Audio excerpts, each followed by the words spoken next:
नमस्ते दोस्तों, योगा रूम में आप सभी का स्वागत है। आज का टॉपिक है भस्त्रिका प्राणायाम। आज मैं आपको भस्त्रिका का मीनिंग क्या होता है, बेनिफिट, लिमिटेशंस, इसे कैसे किया जाता है और इसके 3 वेरिएशंस इसके बारे में बताऊंगी। सबसे पहले हम शुरू करते हैं मीनिंग से। भस्त्रिका का मतलब होता है लोहार की धोकनी, जिसे इंग्लिश में कहते हैं ब्लैक स्मिथ्स बेलो।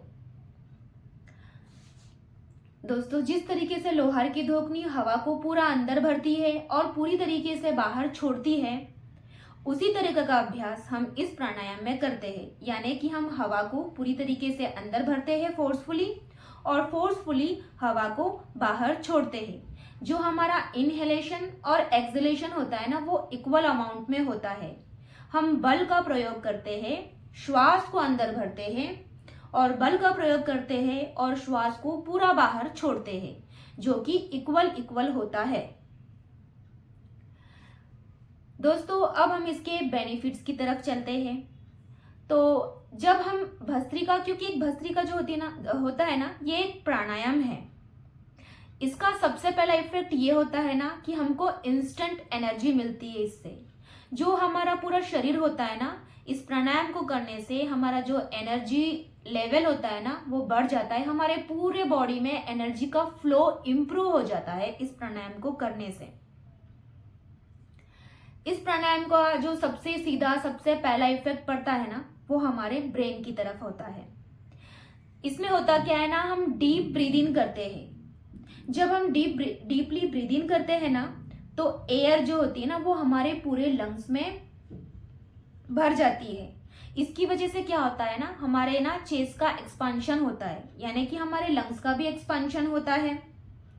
जब हमारे लंग्स का एक्सपांशन होता है, ऑक्सीजनेटेड जो एयर होती है ना, वो हमारे पूरे लंग्स में भर जाती है और वो जो ऑक्सीजन का फ्लो होता है ना, वो पूरे हमारे शरीर में बढ़ जाता है। और सबसे पहले जो ये बढ़ता है ना, तो सबसे पहला जो ये इसका इफेक्ट होता है ना, वो ब्रेन की तरफ होता है, हमारी नर्वस सिस्टम की तरफ होता है, जिसकी वजह से क्या होता है ना, हमारे फेस पे ग्लो आता है। ये एक एंटी एजिंग प्राणायाम भी कहते हैं इसे। जब ब्रेन की तरफ ये बढ़ जाता है ना फ्लो, तो इससे क्या होता है ना, हमारा कंसंट्रेशन जो होता है ना, वो इम्प्रूव होता है। हमारे याद रखने की शक्ति इम्प्रूव होती है। हमारा जो डिप्रेशन होता है, एंजाइटी होती है, उसमें भी इस प्राणायाम को करने से बेनिफिट मिलता है कि राहत मिलती है एंजाइटी में और डिप्रेशन में। हमारी बॉडी में जो ओवरऑल ऑक्सीजन का जो इनटेक होता है ना, अगर 100% है ना, तो हमारा जो ब्रेन अकेला ऐसा पार्ट है जो 20% ऑक्सीजन को यूज करता है। जब हम एंजाइटी में होते हैं, डिप्रेशन में होते हैं, जब हम स्टडी कर रहे होते हैं, तो ये जो ऑक्सीजन इनटेक होता है ना, ये 20% से 50% हो जाता है। और जब हम इसकी पूर्ति करने के लिए जब हम भस्त्रिका प्राणायाम रेगुलर प्रैक्टिस करते हैं ना, तो इसीलिए इसका इफेक्ट जो होता है ना, हमारे ब्रेन की तरफ, मतलब कि कंसंट्रेशन बढ़ जाता है। हमारे ब्रेन को इस प्राणायाम को, यानी कि हमारे ब्रेन को इस प्राणायाम करने से 50% जो ऑक्सीजन की पूर्ति चाहिए होती है ना, वो मिलती है। तो सीधा इफेक्ट इसका ये होता है कि ये हमारे ब्रेन की पावर को इम्प्रूव करता है, कंसंट्रेशन को बढ़ाता है, एंजाइटी में, डिप्रेशन में ये हमारी हेल्प करता है। उसकी वजह से हम एंजाइटी और डिप्रेशन में आराम मिलता है। ये एक एंटी एजिंग फैक्टर है। ये हमारे फेस पे ग्लो लेकर आता है। अब चलते हैं हम एंडोक्राइन सिस्टम की तरफ। एंडोक्राइन सिस्टम में सबसे इंपॉर्टेंट होता है हमारा पिट्यूटरी ग्लैंड, जो कि हमारे गले में होता है। जब हम इस प्राणायाम को करते हैं, तो वो इस भस्त्रिका प्राणायाम को करने की वजह से हमारा जो पिट्यूटरी ग्लैंड होता है ना, उसका मसाज होता है और वो एक्टिव हो जाता है। जब वो एक्टिव हो जाता है ना, तो वो हमारे पूरे शरीर के ग्लैंड्स को एक्टिव कर देता है।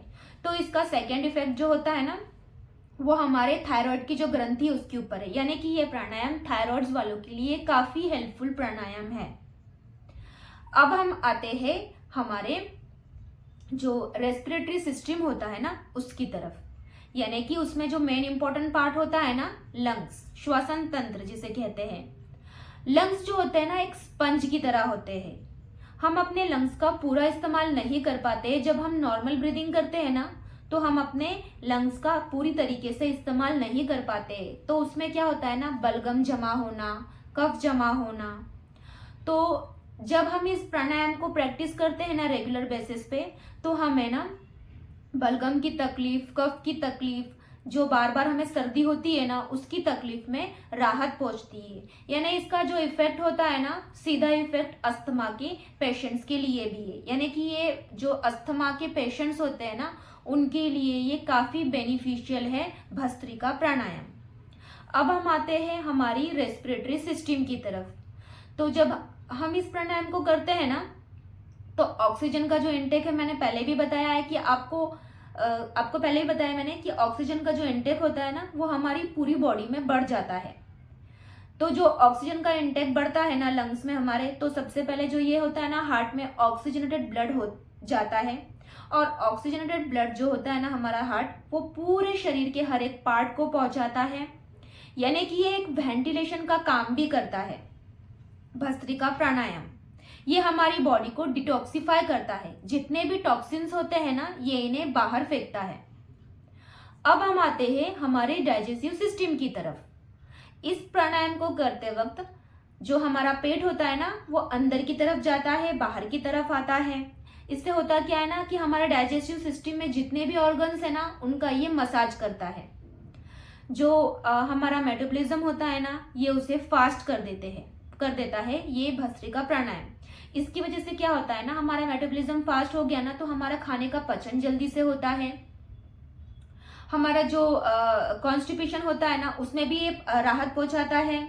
हमारे सारे जो डाइजेस्टिव सिस्टम होता है ना, उसके लिए भी काफी ये लाभकारी है। और इसका सबसे अच्छा इफेक्ट जो होता है ना, डायबिटीज वालों के लिए भी अच्छा है। क्योंकि ये ना, इस प्राणायाम को करने से क्या होता है ना कि प्रॉपर सिक्रेशन ऑफ इंसुलिन होता है ना, वो हमारी पैंक्रियाज में शुरू हो जाता है। यानी पैंक्रियाज को ये स्टिमुलेट करता है ये प्राणायाम। प्रॉपर सिक्रेशन ऑफ इंसुलिन होता है पैंक्रियाज में इस भस्त्रिका प्राणायाम को करने से। तो सबसे अच्छा इफेक्ट जो होता है ना, डायबिटीज वालों के लिए भी अच्छा है। यानी इस प्राणायाम के कितने सारे फायदे हैं, काफी सारे फायदे हैं। अब इस प्राणायाम के फायदे बताने जाऊंगी तो मुझे एक अलग वीडियो बनाना पड़ेगा। अब हम जो मोटे मोटे फायदे हैं वो मैंने आपको बता दिए हैं। अब हम आते हैं लिमिटेशंस की तरफ, किसे नहीं करना है, किसे अवॉइड करना है। तो सबसे पहले मैं बता देती हूँ आपको, जो भस्त्रिका प्राणायाम होता है ना, जिन्हें हाई बीपी की समस्या है, जिन्हें हार्ट से रिलेटेड कोई भी प्रॉब्लम है ना, वो भस्त्रिका प्राणायाम नहीं कर सकता है। और फिर भी अगर उसे करना है ना, तो सबसे पहले अपने जो डॉक्टर है ना, उनसे कंसल्ट करके आप बिल्कुल स्लो रेट में भस्त्रिका प्राणायाम को कर सकते हो। इसके बाद जिसे हर्निया है, जिसे अल्सर है, जिसे चक्कर आने की समस्या होती है, जिसे बैक पेन है, वो इस प्राणायाम को नहीं कर सकता है। मेंस्ट्रुएशन में वुमेन्स नहीं कर सकते हैं, प्रेग्नेंट वुमेन भी इस प्राणायाम को नहीं कर सकते हैं। जिनकी अभी अभी हाल फिलहाल एब्डोमिनल सर्जरी हुई है, तो वो भी इस प्राणायाम को नहीं कर सकते हैं। अब दोस्तों बात करते हैं इस प्राणायाम को किस तरीके से किया जाता है। इस प्राणायाम को करने की मैं आपको 3 तरीके बताऊंगी। आपको जो भी तरीका सुटेबल लगता है, आप उसे फॉलो कर सकते हैं।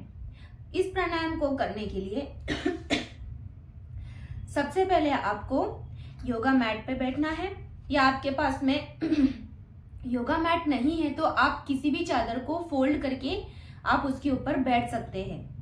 आपको इस बात का ध्यान रखना है कि आपकी पीठ और गर्दन सीधी होंगी और सारा ध्यान आपका सांसों की तरफ होगा। इस आसन को करने के लिए आप पद्मासन, वज्रासन, सुखासन, अर्ध पद्मासन, किसी भी मेडिटेटिव पोज में बैठ सकते हैं। मैं इस वक्त सुखासन में बैठी हूँ। आपको अपने दोनों हाथों से चिन्ह मुद्रा बनानी है इस तरीके से, या फिर आप अपने दोनों हाथों को आपके घुटने पे रख सकते हैं। बस इस बात का आपको ध्यान रखना है कि आपकी पीठ और गर्दन सीधी रहे, आपका सारा ध्यान सांसों की तरफ होगा, मन शांत होगा, मन में कोई भी विचार नहीं होंगे। सबसे पहला वेरिएशन आपको बताने जा रही हूँ, वेरिएशन नंबर 1, टाइप 1। इस वक्त मेरी पीठ और गर्दन सीधी है, मेरे दोनों हाथों से मैंने चिन्ह मुद्रा बनाई है, आंखें मैंने बंद कर लिया है, मन शांत है, सारा ध्यान अब मेरी सांसों की तरफ है। अब हम डीपली इनहेल करेंगे, एक्सहेल करेंगे, फोर्सफुली करेंगे। हम इक्वल अमाउंट में इनहेलेशन भी करेंगे, एक्सहेलेशन भी करेंगे। हम अपनी लंग्स तक, छाती तक हवा भरेंगे और उसे छोड़ेंगे। ये है वेरिएशन 1। जैसे कि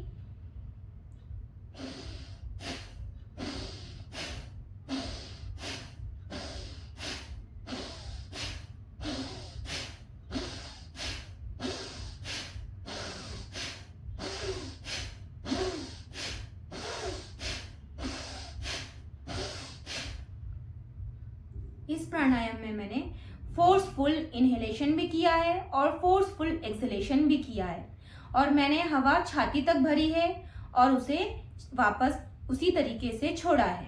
यह है वेरिएशन नंबर 1। सेकेंड वेरिएशन में करना क्या है ना, आपको आपके दोनों हाथों की मुट्ठी बनानी है। श्वास हम भरेंगे और दोनों हाथों को ऊपर लेके जाएंगे, श्वास को छोड़ेंगे और दोनों हाथों को नीचे लाएंगे।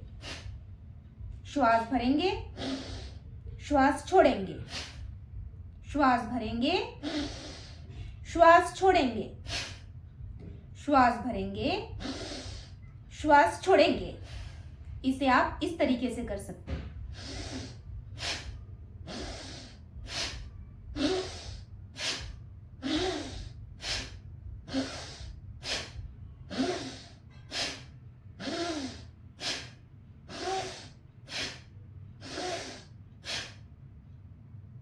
अब मैं आपको तीसरा वेरिएशन बताने जा रही हूँ।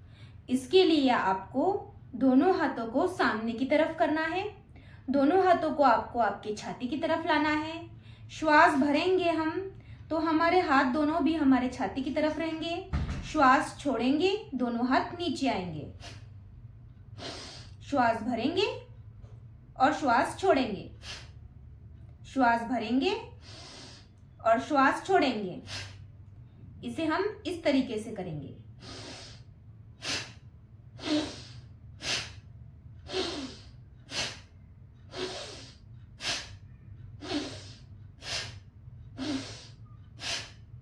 जिस तरीके से पंछी अपने पंख को फैलाता है और छोड़ता है, फैलाता है, छोड़ता है, उसी तरीके से इसका हम अभ्यास करते हैं। यानी कि वापस श्वास को भरेंगे, भरते हुए हम अपने दोनों हाथों को फैलाएंगे और हम जब नीचे करेंगे तो श्वास को छोड़ेंगे।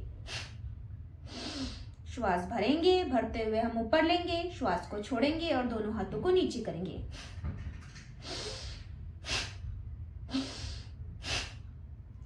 इस तरीके से आप तीनों में से जो भी वेरिएशन आपको कंफर्टेबल लगता है उस वेरिएशन से आप प्रैक्टिस कर सकते हैं।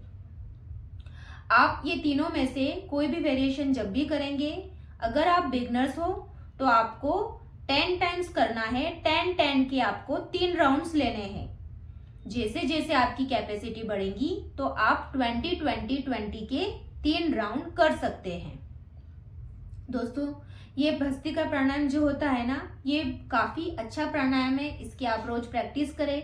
मैं आपको एक बात बताना भूल गई हूँ कि वात, पित्त और कफ, जो हमारे शरीर में ये 3 दोष होते हैं, त्रिदोष होते हैं, उसको भी ये मैनेज करता है, वात, पित्त और कफ को भी। साथ ही ये कैंसर और सोराइसिस के जो पेशेंट्स होते हैं उनके लिए भी ये भस्त्रिका प्राणायाम काफी अच्छा है। इसी के साथ मैं अपना वीडियो खत्म करूंगी। अगर आपको कोई प्रॉब्लम है, आपको कुछ दिक्कत है इस प्राणायाम के लिए या कोई क्वेश्चन है तो आप मुझे कमेंट बॉक्स में पूछ